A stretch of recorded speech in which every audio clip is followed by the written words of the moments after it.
Assalamualaikum warahmatullahi wabarakatuh. Hello, good morning. How are you today? Okay, today we will continue our material about English 1. Yeah. Uh, Today I will give you materials about simple present tense nominal sentence. Jadi untuk hari ini kita akan melanjutkan materi kita, yaitu materi kita hari ini terkait tentang simple present tense ya. Simple present tense tetapi terkait tentang nominal sentence. Minggu lalu mungkin kita sudah membahas terkait tentang verbal sentence ya, yang dimana kalimat ya verbal sentence itu membutuhkan kata kerja, tetapi nominal sentence itu tidak perlu atau tidak membutuhkan kata kerja. Nah, baiklah, sebelum kita memulai mata kuliah kita pagi ini, mari kita bersama-sama membaca basmalah. Bismillahirrahmanirrahim. Oke, untuk selanjutnya materi akan kita bahas. Oke, stay tune. The simple present tense expresses the first habitual action. Jadi, kalimat simple present tense itu pada umumnya digunakan untuk menyebutkan habitual action, yaitu kebiasaan atau sesuatu yang sering dilakukan, dan juga simple present tense expresses general truths or facts. Kalimat-kalimat simple present tense itu digunakan untuk menyampaikan kebenaran-kebenaran umum atau fakta-fakta.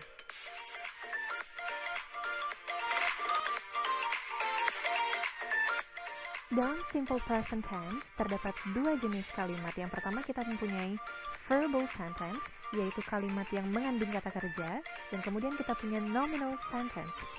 In this video, kita akan fokus membahas tentang nominal sentence. So, nominal sentence is a sentence that has predicate, not a verb. Jadi dalam kalimat nominal itu, dia mempunyai predicate tapi bukan kata kerja. But, tetapi, can be an adjective or a noun. Bisa jadi sebuah adjective atau kata sifat maupun kata benda.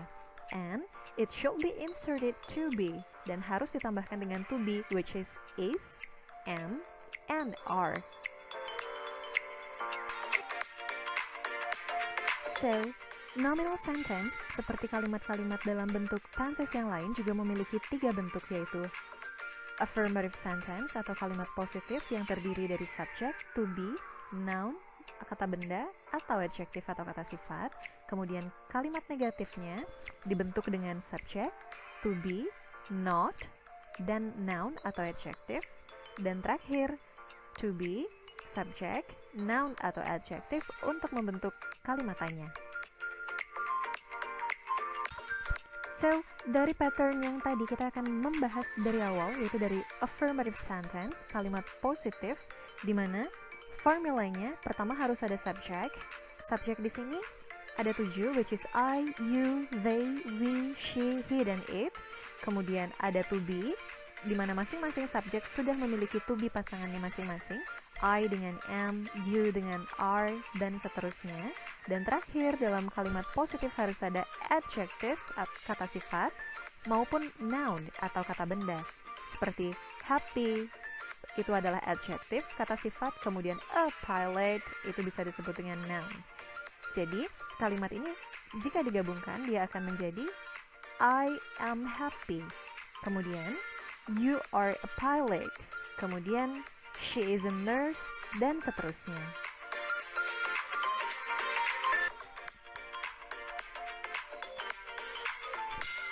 Talking about subject, membicarakan tentang subject, di luar subjek I, you, they, we, she, he, it, banyak juga kita temukan subjek-subjek lain dalam kalimat simple present tense nominal. Contoh, Diana, my father, the student. Nah, untuk subjek-subjek seperti ini, yang jumlah orangnya hanya satu, kita bisa menggunakan to be, is. Untuk jumlah orangnya yang banyak atau lebih dari satu orang, for example, Diana and I, my parents, the students, kita bisa menggunakan to be, are.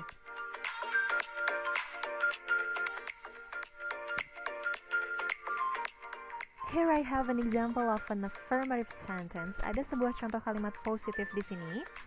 Jenny is a doctor. Sekarang kita akan ubah kalimat positif ini menjadi kalimat negatif. Yes, kita hanya perlu menambahkan not setelah to be, yaitu Jenny is not a doctor. Jenny bukan seorang dokter.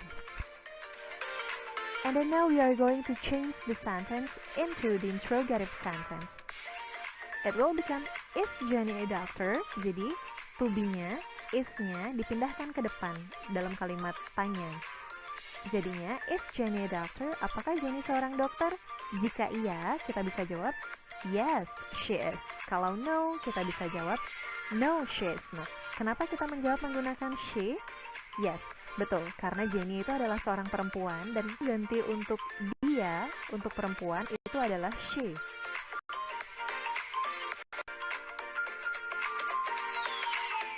Here is another example of an affirmative sentence. Ada contoh kalimat positif lagi di sini.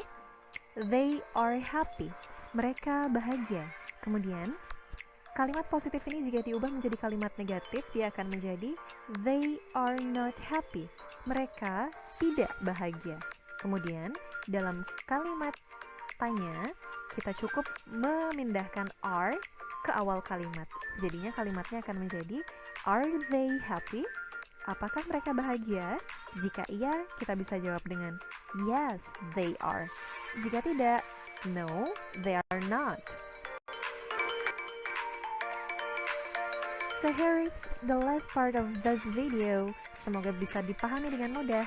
Thank you so much for watching. Oke, bagaimana materi yang sudah kalian lihat atau perhatikan? Sudah paham atau belum? Kalau belum paham, silahkan bertanya pada WA group ya. Pada WA group nanti akan saya jawab, oke? Atau mungkin ada yang ingin membuat kalimat, boleh juga ya di bawah, oke? Oke, untuk tugasnya atau untuk absensi, bahwasannya kalian telah mengikuti mata kuliah pada hari ini, maka kalian silahkan membuat 5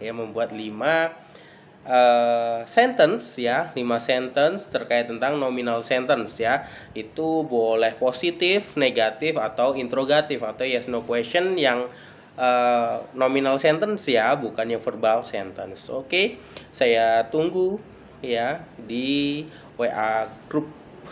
Oke, thank you for your attention. Oke. Wassalamualaikum warahmatullahi wabarakatuh.